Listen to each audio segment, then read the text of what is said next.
the event. Holy moly, is that ever not going to startle me? I've never seen that before.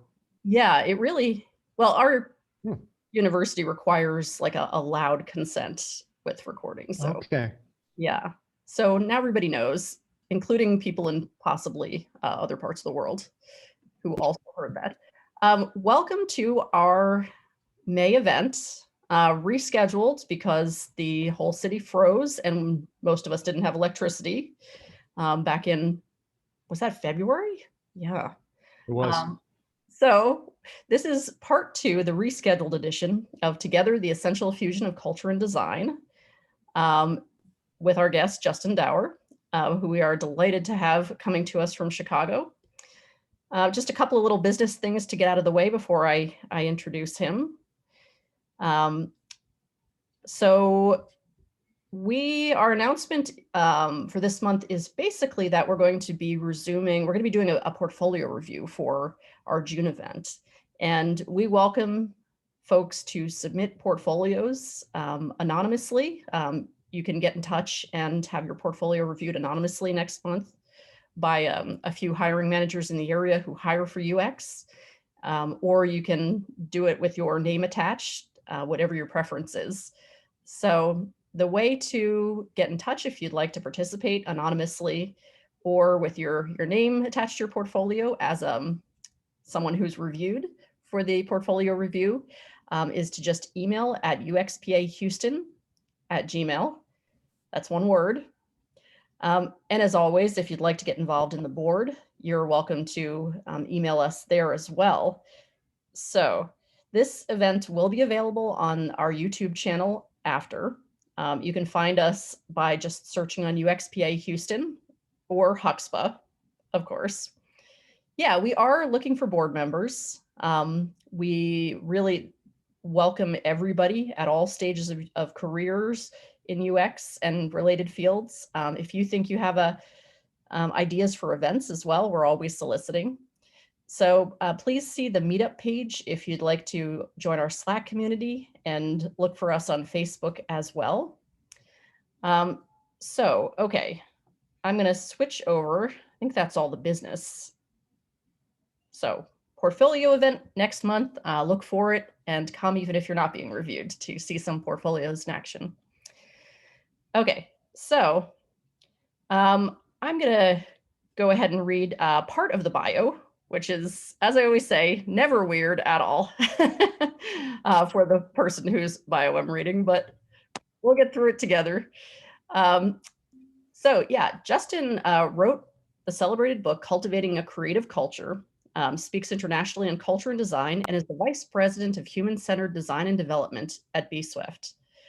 With Joseph Mueller-Brockman and user advocacy claiming equal parts of his creative heart since graduating the School of the Art Institute of Chicago, he's immersed himself in tangible and digital media over the past 20 years. As a perpetual student of human-centered design, observation, and creative process, Justin builds teams and cultivates cultures around the perspectives and skill sets we already use daily in our work: empathy, objectivity, and creativity. So please welcome Justin to our space, and those of you who watch later as well. And Justin, I'll turn it over to you. And yeah, let me know if you have any trouble with the screen sharing. Awesome. Thank you, Liz. Thank you for that. Sorry for making you have to read through that bio. I know it's a mouthful. I'm going to share my screen, and if you all could, I think you have to enable screen sharing for me, Liz. Yeah, okay, let's see. Thought ahead, but I didn't. Okay. Okay. Let's just try. Oh, great. Okay, cool. Cool. Can y'all see my screen? Yes. Great. All right. Okay. So like Liz said, and thanks again for that intro, this is called Together, the Essential Fusion of Culture and Design. I really appreciate everyone joining me after, a couple months postponement, joining me after work, after dinner, The one point of forgiveness I'll ask, this is primo put the kids in the bath / sleep time. So you'll probably hear some guest stars in the background. Those are my kids not wanting to go to bed. So apologize for that in advance. If I may, just a super brief intro, if I can self-intro a little bit before we get into it. Like Liz said, my name is Justin Dower, Vice President of Design at bswift. bswift is a SaaS healthcare benefits management platform. We are owned by CVS Health. As she said, I wrote a book called Creative Culture in its second edition as of last June. It'll be a year next month. Lifelong Chicagoan, coming to you live from Chicago right now. And the most important factoids, I love coffee and denim, as you can see from my shirt, and Batman. And I'd like to begin from outer space with something you likely see every single day in your work life, for better or for worse. And that is the work calendar. And with the work calendar, during the course of any given workday, we're very often in receipt of or sending out meeting invites, one-on-ones, project kickoffs, stand-ups, regroups, postmortems, premortems. You get the point. And very often when you're in the position of sending out a meeting invite, actually finding time on someone's calendar or multiple people's calendars can be challenging. But then look at that. What's this? Is that a mirage? The noon to 1 block on this person's calendar always seems to be open. And what this is a moment of decision. This time is available. Should I take it? Ultimately, this is like when you're looking for a parking spot and you wonder how everyone has missed that magical spot, and that ends up where a fire hydrant is. It's open for a reason. And people leave this open because, believe it or not, they like to decompress. And that decompression typically manifests itself in what we like to call lunch. Pausing with intent, taking time to refuel, or to connect with coworkers,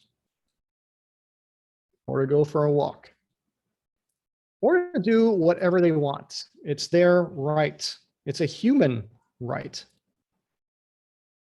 And to respect this notion is to be compassionate. You are recognizing your coworkers' lunchtime, and you are not consuming it with a whiteboarding session or a retrospective or a design review. Let's shift gears for a second and talk design and consider what I guess I'll say is a typical mobile first UX process. Very, very, very broad, but let's take a look at what happens here. There's a project inception. A project comes from somewhere, a creative brief, an account person, a product person. There's usually some discovery on that, questioning, understanding, learning, the tactile means by which you're creating, sketching and wireframing and content strat, et cetera, for that smallest viewport, and then as it reflexes upwards to the various viewport sizes. Those are very tactile means of creation. But when we take a closer look at that specific tactile means, there's another side to that, and it's what I like to call the people first side. Research, connecting with people, listening, understanding before pencil touches paper. And sometimes after that process, personas are built based on an amalgamation of commonalities of what people want and what they need in a process. And you can very often bring a workflow to life by creating a journey map, by aligning a persona to that and understanding where there are points of clarity and confusion and potential success. And of course, testing and iterating. All of these points of interaction and listening equate to empathy. And what it comes down to is empathy is mobile first. When we say mobile first, we mean empathy. We are also being compassionate toward humans in designing in this manner. For example, is someone engaging with our experience while holding a smartphone with one hand on a subway? Or are they interacting with a vital workflow in the midst of a crisis? Or are they managing account information on an archaic terminal on a noisy factory floor?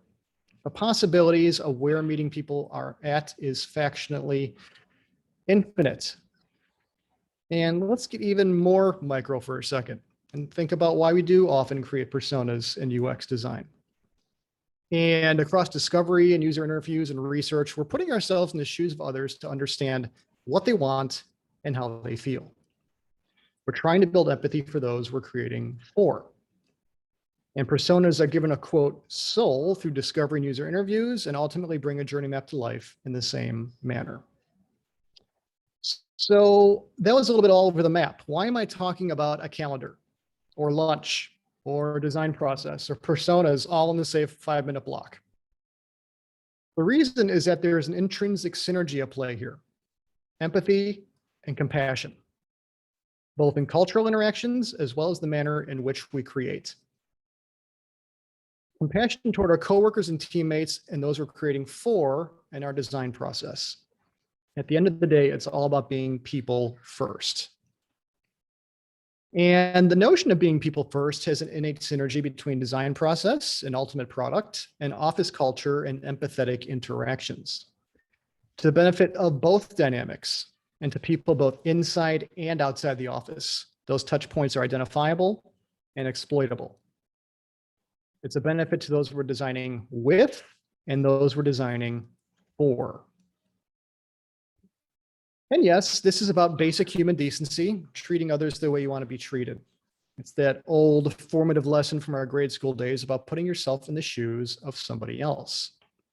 It's also about how you're humbly supporting your teammates or how you're inclusively engaging human beings in the design process. And the beautiful part of quote people first is that it's also about value to the ultimate product and to the business. And let's dig in on that. Evolving, upsizing, maintaining, or supporting anything at scale, culture and design practice in this instance is within a larger organization is predicated upon results to the business. So effectively metrics talk when you are pushing for change. And what do I mean by that? For example, a healthy culture means employee retention. People feel supported, people feel engaged, they don't want to leave. Or brand equity. What happens inside the walls absolutely informs how a brand is perceived outside the walls. I passionately believe that brand and culture are synonymous with one another. Organic marketing. When people are supported and happy and not leaving, they also talk about it. They take to social media, they talk to their friends, they talk to their family. And when people are happy, they want to work, they want to come into work, they want to be engaged. So there's increased productivity as a result of that. All of these things can be tracked and advocated for and assigned metrics to. And what about the design side? Quality. A healthy culture means quality of work. We are including people along the way. We're not creating in a siloed fashion. We are creating through co-design and including people from diverse viewpoints and different backgrounds as we create. Intuitiveness. If there's quality in the product, guess what? It makes sense. It makes sense to use. It makes sense to engage with. And if it makes sense, people want to use it. There's increased adoption. And one of the beautiful parts of being people first is organic innovation. It's not forced. It's not something we are forcing down someone's throat in terms of wanting to innovate. Innovate comes about from a product development process because we're including people. There are eureka moments. There are points of view that we never saw coming.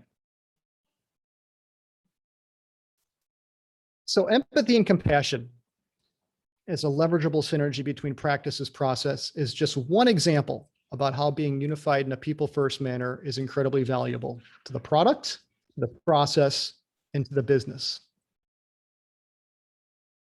Now, in Swedish culture, there is the concept of fika, which means to, more or less, take time out during the day for coffee and a bite to eat. But it's actually much deeper than that. It's time to catch up with a friend, to interact as human beings. It's time reserved specifically for taking a break.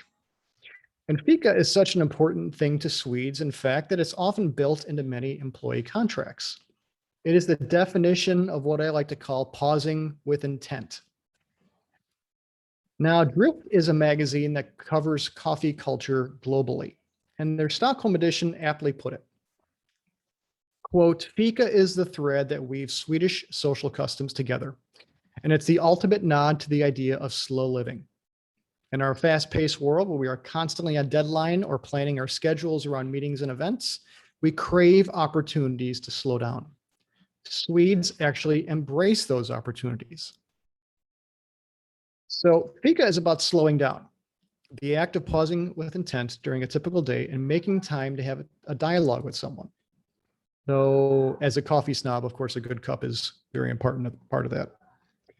And for my department, I ensure this time is not only a known quantity within my team's creative culture, but it's protected and actively utilized. People know they can take this time, and I encourage them to take it. I encourage them to not bill or enter in time in their timesheets, to actually slow down and connect. So within culture, the act of pausing with intent facilitates connection and recalibration. Now, instead of getting a product manager's PowerPoint wireframe in your inbox with a request to, quote, make it look nice, or a client's request to crank out a design for their approval by end of day, we have to slow down to understand the people who will be interacting with our design and the design's potential impact on others, the environment, community in which it will be used, and so on and so forth. Rushing to get something done to tick an account manager's client appeasement box at the expense of the human experience is to sacrifice empathy, quality, and any prospect of innovation. So in people first design, before producing any sort of tangible artifact, the vital process of discovery helps researchers and designers genuinely understand the people they're creating for and the issues they're up against. They're taking the necessary time to listen, learn, research, and question. This process at the beginning of an initiative directly informs overall quality of a product at its completion. So in culture and design, slowing down, pausing with intent, putting people first.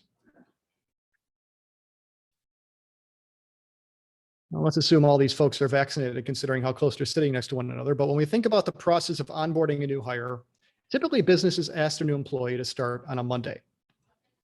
And the logic here being that there are 5 days stretching ahead, Monday through Friday, for natural momentum, perhaps for training or orientation, often in a large group setting like you see here, perhaps being lobbed right into project work on their first day. Hopefully not. That's happened to me more than once, and I surmise is unfortunately not that uncommon. For my part, I prefer to welcome a new teammate on a Friday.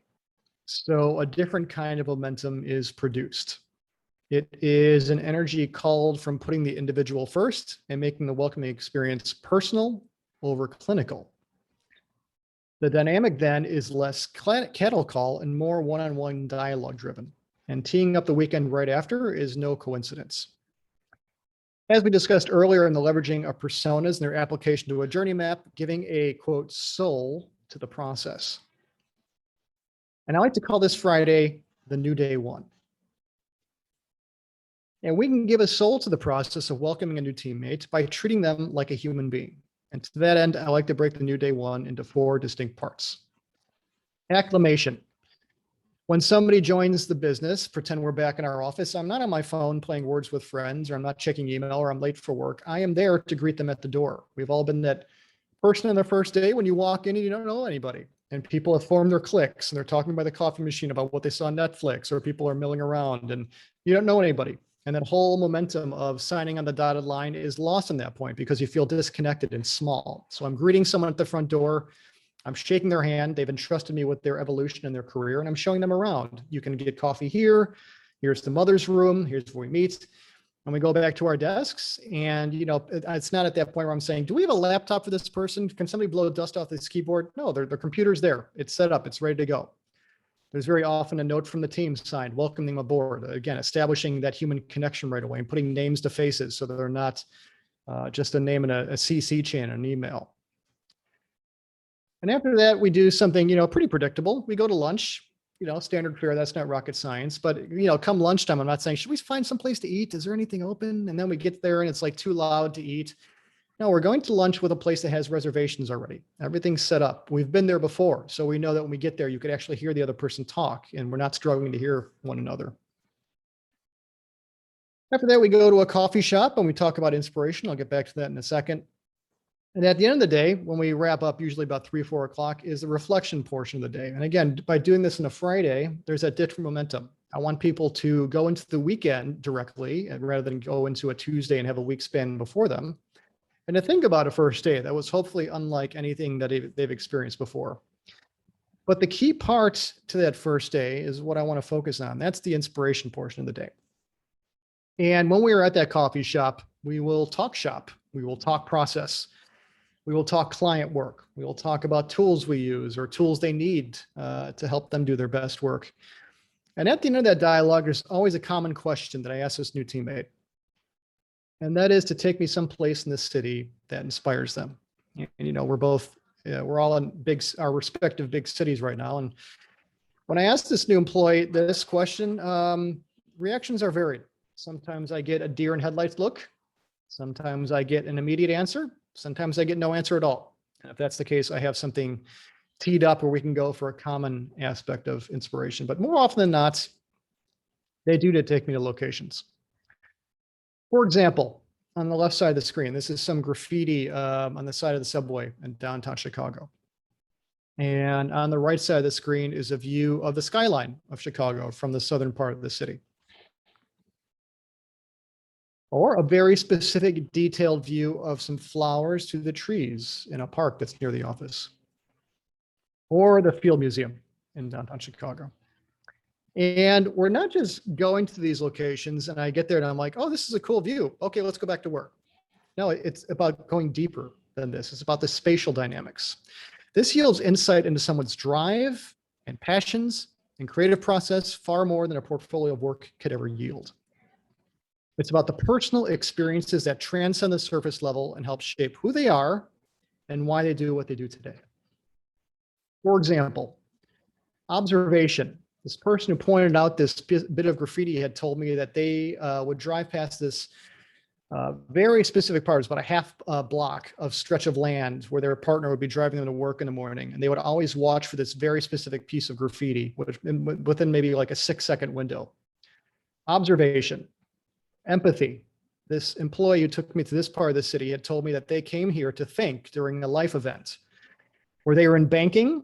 And they knew the part of banking that fulfilled them was connection, helping people out, helping people with loans, helping people navigate a very complex process and putting themselves in their shoes. Banking wasn't the right fit. They knew they had to make a career change at that point. So they took the leap into UX and went to a UX boot camp. That tells me one of their core values is empathy. Detail, this very specific view in these trees. This employee told me that they would catch this view throughout different points of the years throughout different points of the year and see how the seasons change the flowers as they fell off the tree, as the trees became skeletal during the winter, as it began to bloom again in the spring. And research.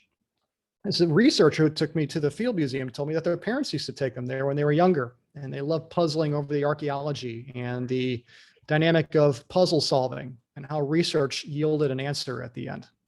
And now they are my lead researcher. And if you're thinking, that's cool, how can this translate to a larger remote working environment? Well, this is a tweet from this month, in fact, and it says, this is my handle on Twitter, Sudaroom. Today we did a virtual version of the new day one using Zoom on Google Earth. It was amazing, and we may even do it like this sans pandemic. And you know, it's beautiful when a set of connection-centric values are leveraged in welcoming a new team member, because virtual or physical environment, they translate all the same.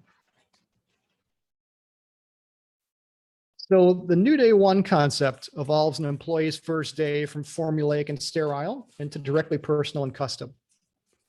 And via the inspiration portion of the day and venturing away from the office, we gain insight into a new team member as an individual, as I said, that transcends what folio work can yield. What physical aspects of their selected location have impacted who they are? How did it inspire their way of creating or approaching problems? Understanding the spatial dynamics on an individual is vital toward that individualistic yet ultimately holistic view of who they are. Ethnographic research provides an environmental context to human interaction that a video conference call can never yield. Through direct observation, ethnography is the qualitative study of human beings in their native environment. It is the individual sitting in a high traffic area in the office, causing frequent distraction from their work. Are they a field worker, primarily utilizing a mobile device in direct sunlight, yielding paramount color contrast needs? Are they sitting near the water cooler where there's constant chatter? Are they sitting by a phone that's always ringing? Are they getting tapped on the shoulder all the time? These are things that we cannot understand unless we are observing in person. So by making research truly human, we gain that understanding of how those we observe see the world and how they ultimately engage with it. We also obtain a physical and spatial understanding of human to human and human to experience interactions. So in culture and design, understanding that impact of spatial dynamics on an individual is vital toward that individualistic, as I said, yet ultimately holistic view. Less clinical and formulaic, more wide-lensed and personal. And a few minutes ago, I cited how that inspiration portion of the new day one affords insights into someone's passion and creative process that really tells more about who they are than their portfolio work. And despite what you may have read on design Twitter, inspiration is not a swear word. Its vital attributes are where it comes from, how it's ultimately leveraged, and how it aligns to your values. There's an entire world of design and inspiration beyond the context the digital world affords us. And though, quote, thinking outside the box is a hack term at this point that we're all likely sick of, the sentiment is genuine. The box is our MacBook Pros. Soft glow of that beautiful retina display locks our gaze and in turn, our bodies and our minds. Taking a break often just means clicking over to a different screen. And I'm sometimes guilty of this myself, but it has a very obvious pattern. For example, design block hinders momentum. I'm stuck. I'm having trouble with my creative process. So what do? Best of collections populate a barrage of new browser tabs. This daily winner, that nominee. Awards.com, winners of the day, top design trends 2021. Via minimal effort, I've ascertained mass audience approved web fonts, grid patterns, content integrations, and on. Responsive navigational system libraries, app UI interaction snippets, all ripe for the picking. My synapses enjoy their coffee break. And a large part of livelihoods exist in this space, derived of viewports, and it really creates a sort of tunnel vision of stagnation and complacency. Tend to let the world around us and the humans within instead generate that spark and connection. And to that end, let's start with the world around us. In a place that we've likely all been before, a cafe. And in this instance, the barista is going through a very detailed process. They are tamping down the grounds and getting the pour and the crema just right. Preceding this was likely the careful selection of the roast. And ultimately, you're tasting the end product, the fruit of someone's labor and their attention to detail. It is the act of going through a process that yields quality at the end. And it's this act, process to quality, that directly aligns to a discovery process. You're taking the necessary time to slow down and listen and learn and connect. And just as it is with this espresso, this process at the beginning of an initiative directly informs quality of a product at its completion. And a cafe is familiar, but I want to consider an environment a little more alien. Let's push the concept a little bit further. And in a previous role I occupied, I planned and ran offsite camps for employees. And what you're looking at here was from a camp called X Camp, where X would be like a variable, meaning it could be held anywhere in the country. And this one was held in Moab, Utah. And Moab is the home of Arches National Park. This is a picture I snapped the last time I was there. It's one of those locations where you could, take your iPhone and spin in any direction and take a picture like this that could be a desktop wallpaper. Lots of films made here, John Wayne movies, the beginning of Indiana Jones and the Last Crusade, that part with River Phoenix. It's remote, but it's modern enough. You can see there's a couple of people walking on the bottom left there. The landscape is absolutely surreal. They're absolute massive natural structures that dwarf anything you've ever seen in the midst of absolute pin drop silence around you. And it was in Moab where I picked the Hauer Ranch, just outside of Arches National Park. And amongst a few cabins, we cooked for one another. We explored the grounds. We hiked together. And most of all, most importantly, we collaborated and we created.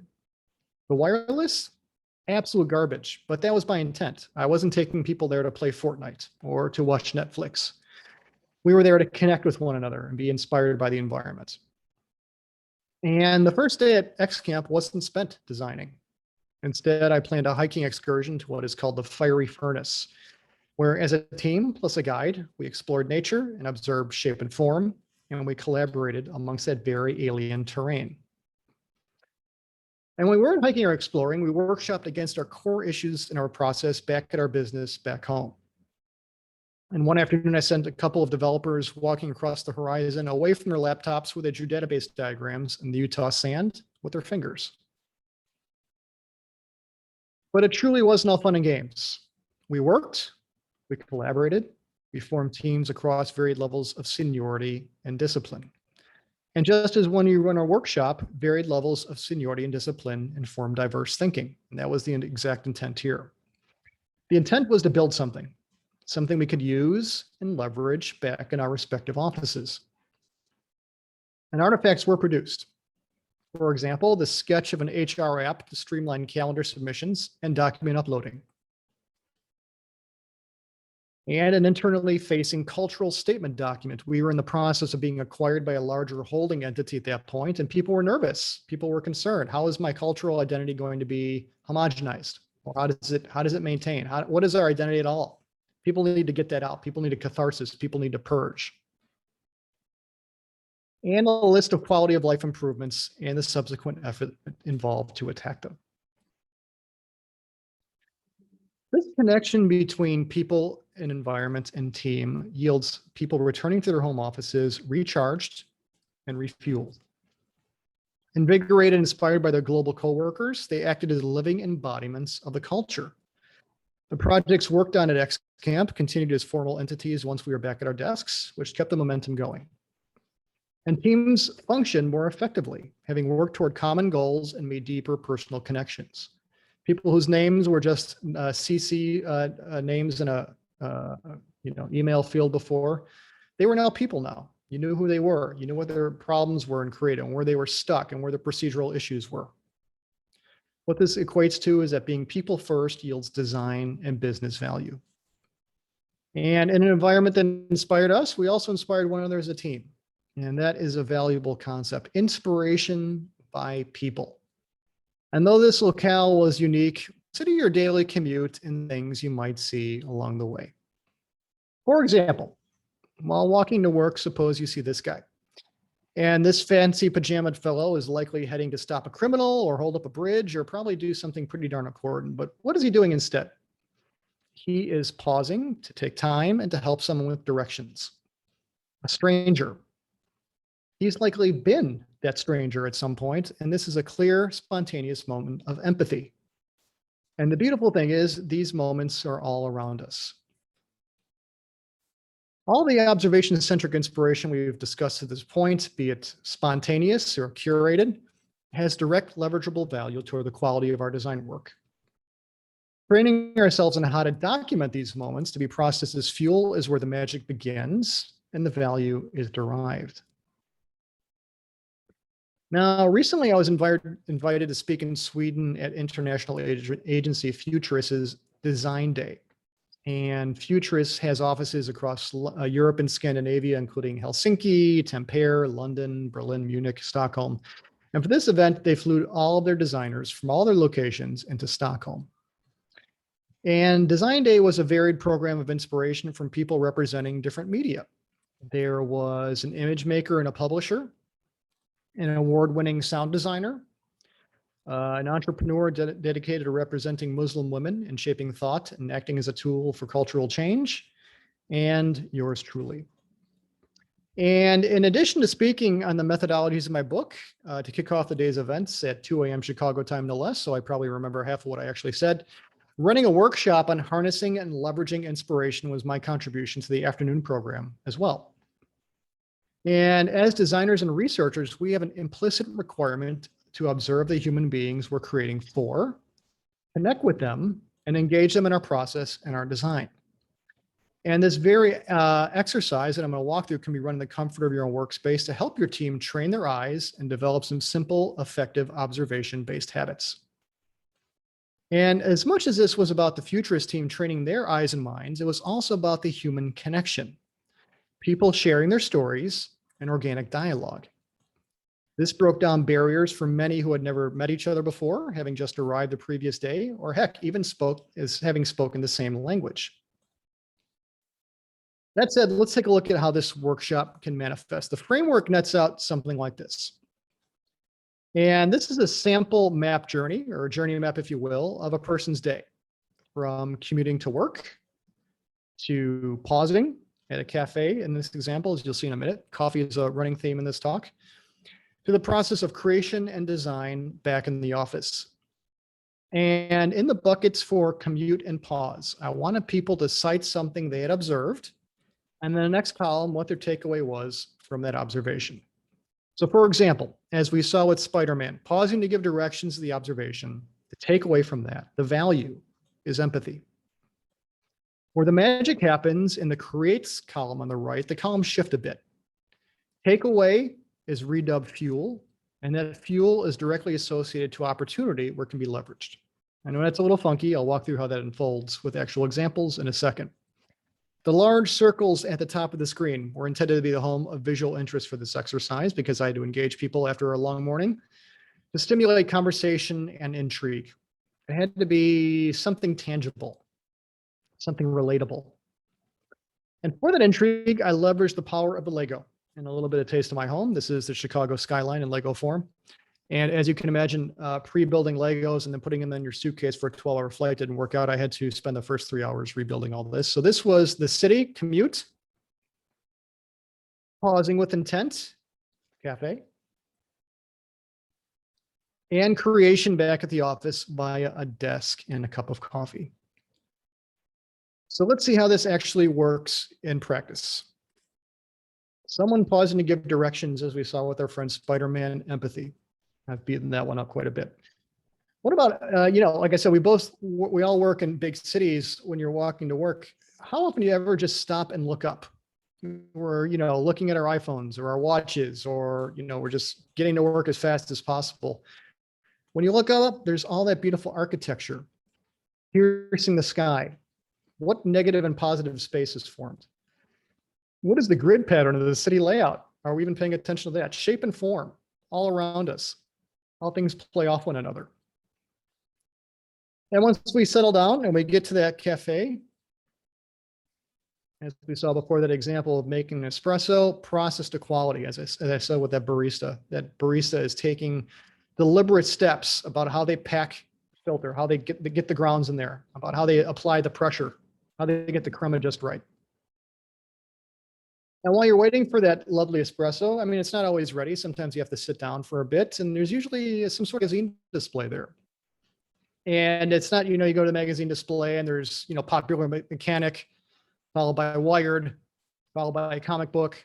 Usually it's pretty darn specific about what is there. Curation.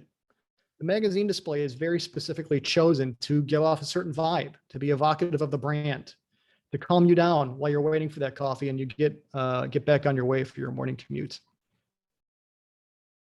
So we have these takeaways in our right column now. We have empathy, we have shape and form, process to quality, and curation. What are the opportunities where we can leverage this back in the office? Empathy, journey mapping.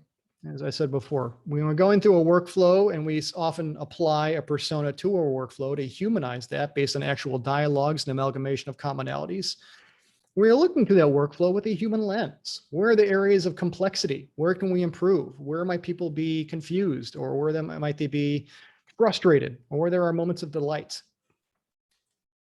Shape and form, those buildings piercing the sky, making negative, positive space. Skeletal placement is what I like to call wireframes. Design that is inclusive of hierarchy and placement based on learnings and negative and positive space, devoid of design, devoid of typography and color and font choice. Process to quality, discovery. I've talked about this one quite a bit. Slowing down at the beginning of a process to make careful selections, careful choices. Careful decisions yields quality not only before pencil touches paper, but at the end of the process, once we do get through design and development and testing and iteration, quality is all spawned from those learnings that we gathered in the beginning. And lastly, curation. Content strat. When we are redesigning a website, we're not taking a 1,500 web page site and making a new 1,500 page website. We're determining what absolutely has to be there. What is archaic content? What can be archived? Are there 5,000 PDFs? Can there be 20 PDFs? Or heck, in a mobile first capacity? Are we taking everything from a desktop and smashing it into a smaller viewport? Absolutely not. We're determining what has to render at any given point. What are the absolute essential actions? What are the essential means by which we can serve up a slower bandwidth video if someone's in a slower connection? And this picture is how this workshop actually manifested in the Swedish workshop. These people were very kind in sharing their stories with me. But there's something else going on here that I haven't mentioned before. You notice these red circles, these field notebooks. And at the design day, near the conclusion of the workshop, I gave each attendee a Chicago flag branded field notes notebook. And though they imparted a bit of my home on Scandinavia, for your purposes, where I'm going with this, the size is what I'm more focused on. The form factor, something that matches a smartphone. And how can we leverage this? How can we leverage these very tangible implements in digital age to capture inspiration and leverage it? The next time you see a moment of empathy, or an active process to quality, or a magazine display that's curated, or the shape and form of architecture piercing the sky, take a picture of it with your cell phone and jot down the corresponding context of the moment. If your memo book is at home, add a few words to a consistent text file on your phone instead. So the next time you're sketching hierarchical placement of shape and form for a wireframe, or you are defining the top tasks of a journey map, or you have a few moments before your call and people are asking, as I obnoxiously did before this, can you see my screen or can you hear me? You'll have tangible real world fuel at your fingertips, moments you'll remember, moments that can inspire you and fuel you. There's one last thing from Design Day I want to point out. I took a picture of the crowd as they were filtering in and putting our observation eyes on, what do you see here? Click, click, click. That's not me clicking my mouse. These are groups. Clicks by comfort, clicks by discipline, clicks by common language spoken. People, I mean, it's uncomfortable, right? When you're in high school, it's uncomfortable to break out of your group and go from one table to another. You're comfortable with your friends. It's hard to put yourself out there and, take a risk of having an awkward moment. But via that workshop I ran with people sharing stories and people connecting, something else began to happen. Barriers began to break. New connections were formed. New relationships began. People took these synergies and this energy back to the respective offices. And I followed up with the organizers of Design Day about this. And I asked, did it actually work? Are people connecting a bit better amongst the cities? And the response was absolutely. If someone was stuck in Berlin, they would reach out to someone in Munich for a different perspective. Where we learn design, where we apply design, absolutely has cultural implications, not only for fresh eyes, but for strategic implications as well. Or if someone was too busy in London, they would reach out to someone in Stockholm now because they knew they could for help or a new pair of hands. If I may, I'd like to close out with a brief story. 20-something years ago, as a high school sophomore, I saw something that changed the course of my life. And that was the album cover designs the graphic design one class had made, sitting in the back of my study hall. And I approached the study hall teacher and I asked about them, and she said, in fact, it was her class's work. And to that point, I had only taken fine art classes, but these covers really connected with me. It was art, but it was visually communicating something. So I got up and I asked her about her class and I asked her if I could take it. And she made the point to tell me that this was not fine art. And she set my expectations on what they did do in design. And I'll never forget this. She said, we're visually problem solving. And rather than dissuade me, this made me hungry to learn. And so I worked design one into my schedule the next semester. And it was, hands-on, low fidelity, pencil, ink, scissors type work. And it was absolutely awesome. The size of the lettering, the texture of the various paper, the color usage, the tactile construction. It was like something had awakened inside of me. In building a portfolio and getting accepted into the School of the Art Institute of Chicago, I evolved and I learned, and I studied the masters.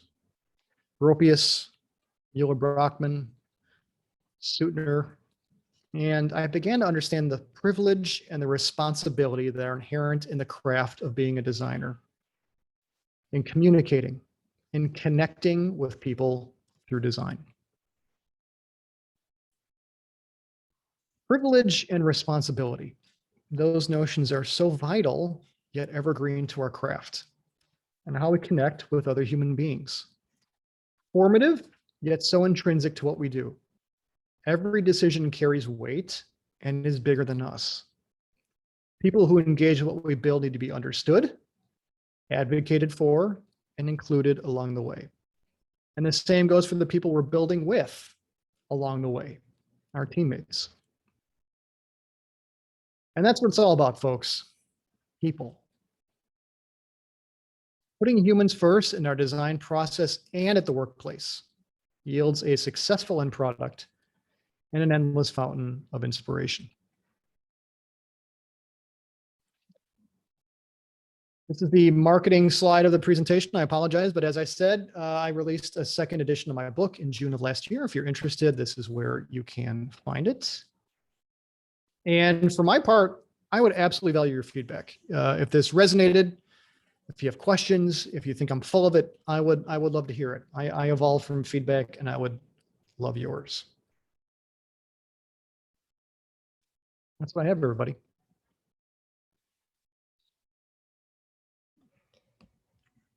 Thank you so much. I wanted to give folks a chance to ask some questions if you have them.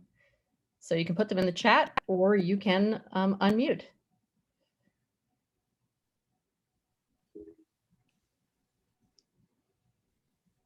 So anybody have any questions?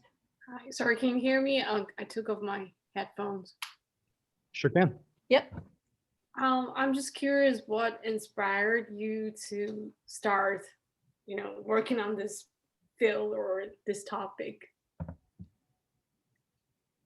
It's a great question, Jen. And I can tell you it's been a mix of positive and negative experiences along the way in the cultures I've operated within. And what I found is that in order for me and those I've collaborated with to do our best work, the culture that surrounds us has to be as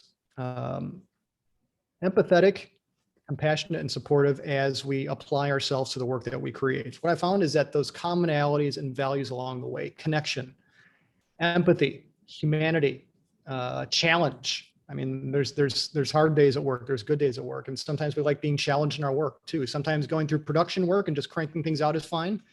Sometimes the complexities of an IA or redesigning a navigation is also what fuels us. And those common values, through a lot of introspection is what I found it takes for me to do my best work and to be fulfilled in doing my best work. And I wrote an initial article for A List Apart called Resetting Agency Culture. At that point, I was burned out on agency culture. Agency culture in the States has its own inherent issues about, dehumanizing people and, working till 10 o'clock or midnight. And I've interviewed before at agencies and there were cots in the office. And I'm like, gee, why are there cots here? And they're like, sometimes we sleep here. And I was like, holy crap. I was burned out on the agency life, long story short. So I wrote this piece, Resetting Agency Culture, and the feedback blew me away. It was feedback from people in newspaper, people in film, people in radio, people in the web. And what I knew was this was bigger than the agency connection. It was less the agency connection. It was more the human connection that was driving this. So then I wrote a book about it. And then I wrote a second edition of the book. And what you find is, like, as I speak at events, as I speak at conferences, speak at events like this, is that, people feel this. People feel this. Like, people have been burned by culture, have been burned in their work. I mean, it's more common than people who feel good about their work, I'm sorry to say. So there's a commonality here. I'd say for certain people, this is something that people get emotional about sometimes because, when your work or your passion for what you do, when that's extinguished, that's personal, that hurts. So anyway, it's personal to me. I know it's personal to a lot of other people. And I'm a designer at my core. This touches on all those things like I mentioned. It touches on UX, it touches on problem solving, it touches on collaboration, it touches on process. So it's very fulfilling for me at the end of the day. And I hope it's fulfilling for other people who hear it as well. Sorry for the long answer. So my question is, I feel like one of the big challenges during the pandemic has been that with all of us working from home, work is kind of bleeding into everything. It's increasingly hard to turn off and to stop working, into the night, to make yourself get up and take breaks. How do you build or encourage that kind of slowing down and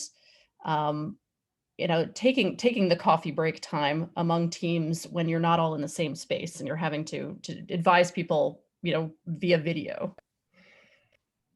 Yeah, I think that comes from the top down. I think it's incumbent upon managers to set the tone and actions over words, So we, like a lot of other businesses, I have my team working in an asynchronous model, and we work in an asynchronous model in a business that largely does not.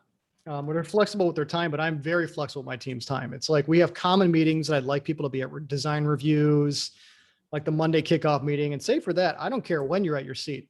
People have kids, people have very challenging work conditions. If you get your work done, that's great, but I don't care what your hours are.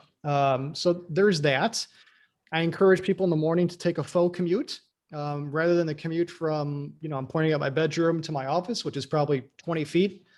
Walk around the block a couple times. Get out, and walk around the neighborhood a little bit. I think those moments of, riding on the train, driving in your car, walking to work, and when you put your headphones in, there was so much to that I think we all took for granted about refocusing and slowing down and mentally preparing yourself to get ready for the day that we've all lost. And all those moments of spontaneous inspiration around us that I've preached about were lost. So I actively encourage that. In the mornings on Wednesdays at 9:30, I have everyone stop what they're doing, and we do a meeting called Creative Inspiration Wednesday, where I ask people to bring in something that has inspired them from the previous week. It could be something they ate, a piece of music, something they read, and people bring it in and they talk about it. And we're not working. That's by design. And we're just connecting. We're listening. We're understanding what drives people away from their office. We're seeing people as a human being rather than just seeing someone who might have, missed something on the usability testing report or something like that. So my point is all those moments of humanizing folks and getting people to slow down. As I said before, I actively encourage people to do it. I do it myself. And you just have to be as understanding as possible. We say all the time, you never know what someone's dealing with. I mean, this past year has just been left hook, right hook, over and over and over again. People are burned out. People are traumatized. So empathy and compassion go so far these days. And I practice what I preach at the end of the day. It looks like Sean has his hand up. Y'all can you guys hear me? I heard you for a second. Yeah. Yes. Oh, hey, yes.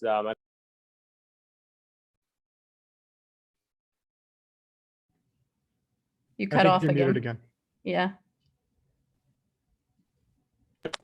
Okay, now you're gonna hear me. Yes.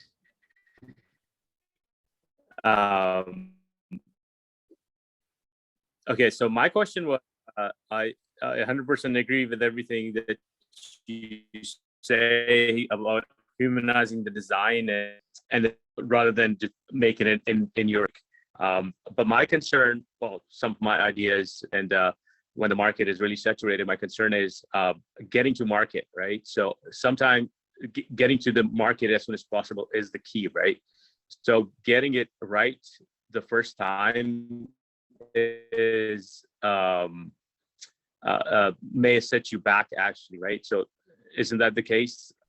So I'm just getting your opinion on that, right? Because sometimes getting to the market as soon as possible is the key to winning. But if you spend a lot of time doing actually these exercising, getting feedback and getting input of UI for your potential customers, that might set you back. Yeah, I agree with, I hear you, Sean. I totally agree. You can't release anything perfect the first time. I think iteration is as inclusive in the process as the human connection is. What I tell other folks in my organization when we are working under time constraints or we are looking to get out version 1 of 500 as soon as possible is it's not saying we're going to compromise and not test. It's how much test do we do? We're not saying we're not going to iterate. It's how much iteration can we do? So I have a process with my team that's very clearly articulated and it's very distributed and it's very well known within the organization. And we go into something, I mean, sometimes for, we say we had a release and we miss something with a client and the client is cranky at us and, the client services come to my team and say, we got to get it right this time. We got to get it out. Like you said, ship, get it out. And the pressure is always there. Very often the pressure is there when it comes to the bottom line, but I would say I shouldn't be in the position I'm in if I'm not always pushing back and advocating for the human connection, advocating for process and for my team's well-being. So yeah, I absolutely hear you, and you're spot on. You can't ship something organically perfect the first time. Organic perfection is probably not even possible, but just iterating, improving is what it's all about. But really, it's never foregoing any dynamic or aspect of the process. In totality, it's just how much of X can we do, and that's obviously an ongoing battle when you're owned by a Fortune 10 business like we are. So I hear you. That's near and dear to my heart. That's a great question.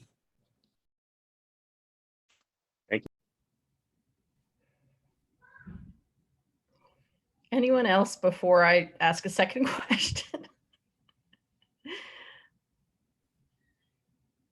Okay, I'll just indulge myself.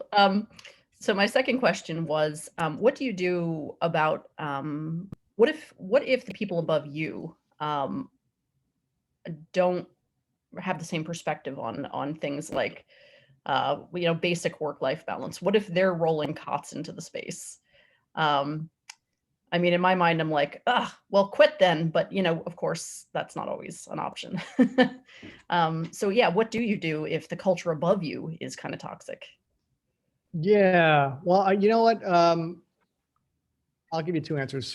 For the toxic portion of the answer, I mean, sometimes it sounds like the easy answer up, but sometimes leaving is the wisest thing. And I've worked in businesses before where I feel like I'm indebted to them because they gave me a job, because they're giving me healthcare. And I'm like, I should stick it out. Oh, it's not that bad. And then I look back and I've like burned myself out over 4 years and my portfolio sucks and my work sucks and I've barely evolved. So I'll put a pin in that. Sometimes leaving is the right answer. The other side of the coin, so what happens when the people above you might do things different? That's my day-to-day. Like I said, so I report directly to the CTO. And we are owned by Aetna, and Aetna is owned by CVS Health. So we have two daddies, more or less. And the bigger daddy is a Fortune 10 business, very specific processes, great business, but they have very specific corporate policies. I do things differently. Like I said, I onboard people on Friday instead of Monday. I do the creative inspiration Wednesday.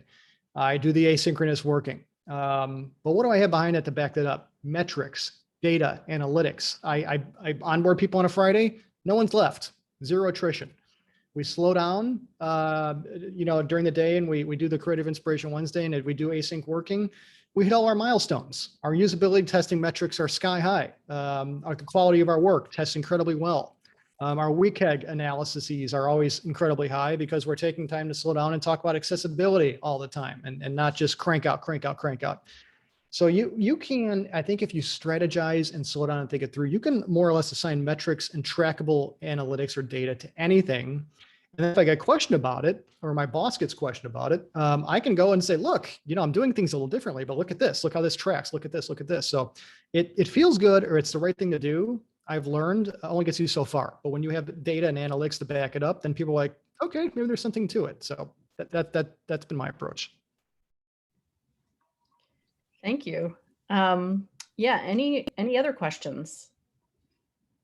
What I'll do here is if people are, I know it's, 8 o'clock, if people are beat or people are sick of me talking, I'm going to put my email address in chat, and I'm going to put my Twitter handle in chat as well. If you, think of something in the shower in the morning, or you have I should have asked them that later tonight, just reach out to me. I'd rather this is less me orating at you and more of a dialogue. So don't hesitate to reach out. Well, awesome. And yeah, so those of you who watch this later, same deal. Yeah. And yeah, we will stay in touch. I really appreciate you coming and talking to us on a Thursday, particularly as you're also, having the backdrop of children trying to go to bed. So um, yeah, we really appreciate you visiting Houston virtually. Maybe next time you come, we can land you somewhere That'd be in awesome. a helicopter for old time's sake. Yes, please. Well, I'm going to stop recording, and